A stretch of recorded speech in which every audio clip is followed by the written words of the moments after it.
ये जो ज़ीनत अमान ने आज इस बात पे अपने ख़यालात बताए हैं कि कैसे घरों में आगे से आगे बढ़ना चाहिए शादियों के लिए, ये कोई बुरा ख़्याल नहीं है। मेरे ख़्याल से आपको क्या ख़्याल आता है वो आपका ख़्याल है। थोड़ा मैं बात और जोड़ देता हूँ। ये ज़ीनत अमान का जो आज कहना है कि उनका क्या कहना है, उनका थोड़ा सा अलग है मेरे से। शादी से पहले अगर माँ बाप लड़की को साथ लेके लड़के के घर में जाते हैं 10-15 दिन अपना मुआयना करने के लिए, अपनी स्टडी करने के लिए, अपने ख़्यालों का इजहार लेने के लिए, अपना पॉइंट ऑफ व्यू, उनका पॉइंट ऑफ व्यू, दोनों के पॉइंट ऑफ व्यू समझने के लिए, और ये समझने के लिए कि दोनों लड़का और लड़की, अगर आपकी लड़की है और आप मदर फादर के साथ उनके घर में जा रहे हो, तो whether she will be able to adjust in their house or not,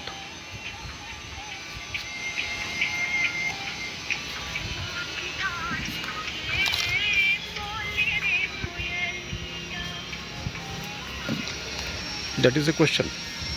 Whether she will be, because you know your daughter well, you know your daughter well, she will be comfortable in other house or not. A mother a father can be better जज। और जब आप अपनी बेटी के साथ बैठते हो कि यू आर हैप्पी 15 डेज़ जो हम लगा के आए उनके घर में लड़के वालों के, are you feeling comfortable, then only we are going ahead, otherwise we will stop. Likewise Zeenat Aman ने कुछ ऐसा ही कहा है। उनके ख़यालात और मेरे ख़यालात ज़रा से भिन्न हो सकते हैं। वो तो लिव इन रिलेशनशिप की बात छिड़ बैठी, लेकिन मेरा ये मानना है कि अब फादर मदर लड़के को लेके लड़की के घर जाए, दोनों का परिवारों का, लड़के का लड़की का, सब कितने लोग हो गए, 4-6 लोगों का ओपिनियन क्या है, आपस में बैठें नाश्ते पे, डिनर पे, जो कि एक कॉमन रूटीन कोर्स है, इसमें बुराई कुछ भी नहीं है। If everybody is comfortable, then only one should take that responsible step for going ahead for the marriage sake. Otherwise stop. Otherwise there is no meaning. All of a sudden मुलाकात हुई, all of a sudden सब कुछ हो गया, all of a sudden लेना देना हो गया, ऑल ऑफ ए सडन शादी हो गई, ऑल ऑफ ए सडन लड़की प्रिपेयर नहीं थी mentally, all of a sudden लड़का भी मेंटली प्रिपेयर नहीं था। माँ बाप अगर प्रेस कर बैठे कि भाई लड़की की और लड़के की शादी कर दो, दैट इज़ नॉट जस्टिफाइड।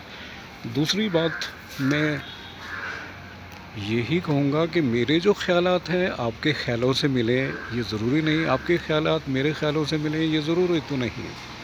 ये तो बातों की बातें हैं। हम पंजाबियों के घर में तो गल्लां होंदियां रहंदियां ने मेरी मदर, मेरे फादर साहब और वो मेरे मामा जी आ जाते थे सेठ साहब घर में, खाना वाना वो खा के आते थे कि उनको अपने तरीके की गरम गरम चपाती चाहिए, अपने तरह का राजमा चाहिए, अपने तरह का वो चाहिए। तो हमारे घर में तो वो जब बातें कर लेते थे तो 1-2 घंटे बाद चाय ले लेते थे, ब्रू चाय जो उनको पसंद आती थी। तो बातें करते थे, 4-4 घंटे गुजर जाते थे, डिस्कशन होते थे। अच्छा, वो जो डिस्कशन सब बच्चे भी सुनते थे, बड़ों में भी डिस्कशन चलते थे, सारे इकट्ठे बैठते थे, तो वो जो मधुरता निकल के आती थी। और उन्हीं घरों के पले बड़े हम हैं, मेरे बच्चे हैं, मेरी बहुएं हैं, तो वो जो निखर के प्यार आता है वो तो डिफरेंट है, और वो सुपर्ब है, वो बहुत माइंड ब्लोइंग है, वो बहुत स्वीट है, वो बहुत चार्मिंग है, वो बहुत अट्रैक्टिव है। उसमें प्लेजर भी है, उसमें एक रिस्पेक्ट भी है, उसमें रिगार्ड भी है, उसमें अफेक्शन भी है, और उसमें डीप इनसाइड इनर मोस्ट जो है, नज़रों से पता लगता है सबके कि बच्चे जो हैं वो गऊ हैं साढ़े पुत्र थे गौवा ने गौवा है ना। हम लोग लकी हैं। I am proud of my boys, I am proud of my grandchildren, I am proud of my daughter in laws. Daughter in laws are beautiful, बहुत सुंदर हैं और बहुत अच्छे घरों से हैं, and perhaps they are better than us, perhaps they are belonging to those families which are better than us. मैं तो ऐसा बोलूँगा। Yes, yes, yes. वो भी बातें मैं खोलूँगा। One is from Adilabad and one is from Varanasi, very nice families. अब मैं दूसरा टॉपिक छेड़ता हूँ। I am willing to go to Vietnam, I am willing to go और कंबोडिया। तो उससे पहले मेरी चाहत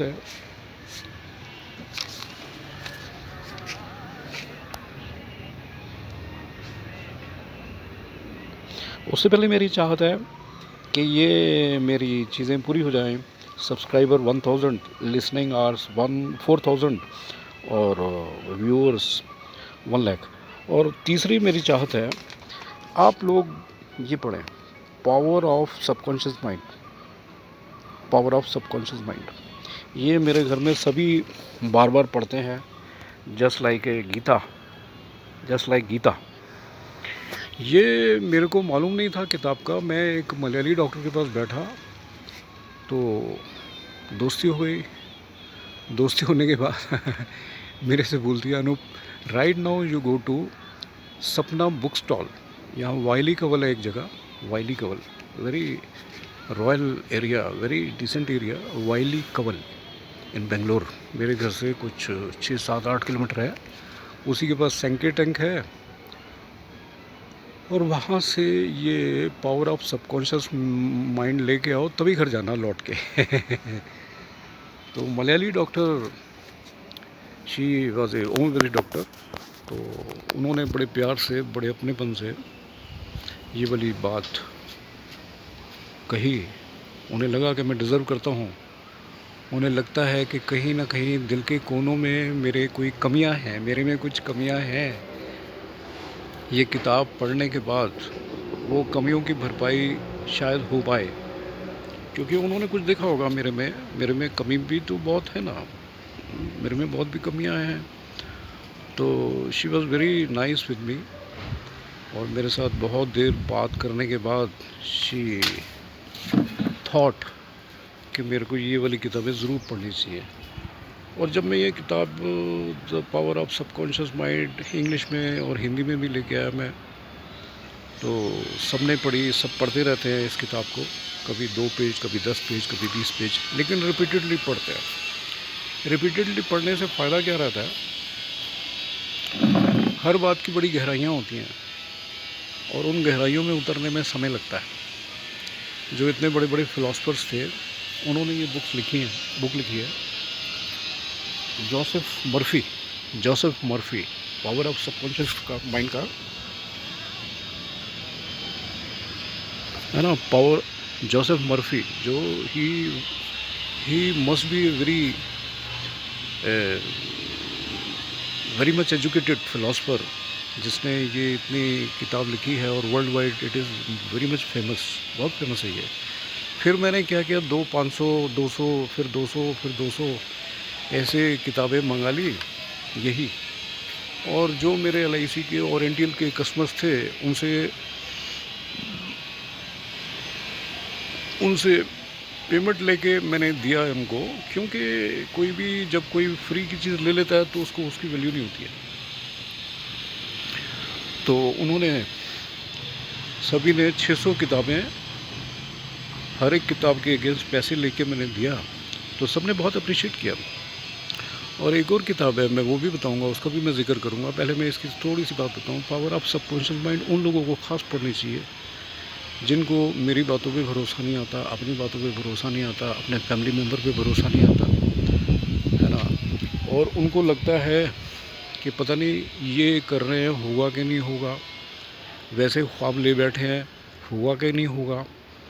डाउट्स, मल्टीपल डाउट्स, किसी के पास बैठ के उठे हैं तो लगता है पता नहीं ये बात सिरे चढ़ेगी कि नहीं चढ़ेगी। अभी जैसे मैंने सोचा कि आई शुड गो, पहले तो मैंने सोचा था विद इन इंडिया जाऊँ, एक एक करके, जैसे पीछे में गया था विशाखापट्टनम में, जगदलपुर में, छत्तीसगढ़ में, दंतेवाड़ा में।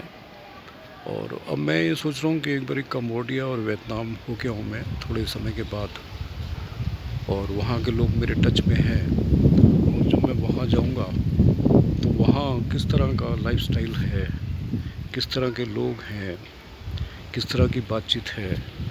वहाँ बहुत ज़्यादा आबादी तो नहीं है, 10 करोड़ है, और अगर पॉपुलेशन कम है डिफरेंट बातें रहती हैं और मेरे वो दिल दिमाग में चल रहा है। मैंने ट्रैवल एजेंट को बोला भी है कि आने वाले 60-70 डेज़ बाद की टिकट्स दिखे ताकि रिटर्न टिकट रीज़नेबल हो। वीज़ा भी है और पासपोर्ट तो मेरा विद इन 10 डेज़ बन के आएगा, रिन्यूअल होना बाकी है। और बाकी मेरी सारी फैमिलीज़ का तो ऑलरेडी पासपोर्ट है। अभी बेटा एक थाईलैंड घूम के आया था और अभी मेरे को दिमाग में जो बात आई है मैंने आपसे किया है। आप लोग इंटरेस्ट ले रहे हो मेरी बातों को सुनने में, ये मैं देख रहा हूँ, क्योंकि 2-2 घंटे में अगर 100 सब्सक्राइबर मेरे को मिल पा रहे हैं तो it is not a joke, it is not a fun. पीछे मैंने एक वीडियो बनाया था, उसमें बहुत ही मेरे जो डॉक्टर्स हैं उनकी मज़े भरी बातें थे। जो डॉक्टर मेरे को रात 10:30 बजे फ़ोन करते हैं कि सुबह मेरे साथ नाश्ता करना, उसको तो 500 लोगों ने सुना है और विद इन 20 डेज़। तो ये मेरे लिए खुशी भरी बात है कि मेरी बातों को अप्रिशिएट कर रहे हैं आप लोग। और मेरे पास हाँ, एक सीएमओ डॉक्टर के पास मैं बैठा था, उनकी बात बताऊंगा, उसके बाद बात ख़त्म करूंगा। एक सीएमओ डॉक्टर थे और एक डॉक्टर और थे। पहले सीएमओ डॉक्टर की बात बताऊं क्योंकि मेरे पास तो इतना मल्टीपल ख़जाना है बातों का और सारी भीनी भीनी खूबसूरत यादें हैं, स्वीट रिमेम्बरेंस है, ब्यूटीफुल रिमेम्बरेंस है, मेमोरीज़ हैं। वो तो मेरे दिल में कब्ज़ा करके बेसमेंट में रहती रह रही है। तो सीएमओ डॉक्टर के सामने उनकी वाइफ बैठी थी, मैं था, मेरी वाइफ भी। मैं ले जाता हूँ कभी कभी क्योंकि doctors are very decent persons, उनसे कुछ सीखने को मिलता है। चाय आई, मिठाई आई, ड्राई फ्रूट आया, बैठा खाने के लिए। तो सिर्फ मैं चाय पी रहा था तो डॉक्टर साहब ने बोला आप मिठाई खाइए ना। मैंने कहा डॉक्टर साहब आप भी तो खाएँ तो जस्ट क्या बोले कि मिठाई तो कुत्ता भी नहीं खाता। तो उन्होंने कोई भी बात ऐसे ही नहीं कही।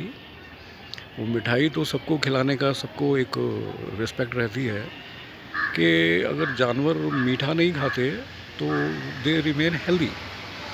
और ये भी बात सीएमओ साहब ने बताई मेरे को, चीफ मेडिकल ऑफिसर्स ने, कि वाइट चीज़ें हम जितनी कम खाएंगे, नहीं खाएंगे, you will remain more healthy.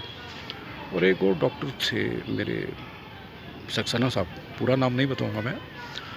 वो तो मेरे को गीता का ज्ञान, महाभारत की बातें, रामायण की बातें ऐसे बताते थे। 84 of age and he looks 40 of as.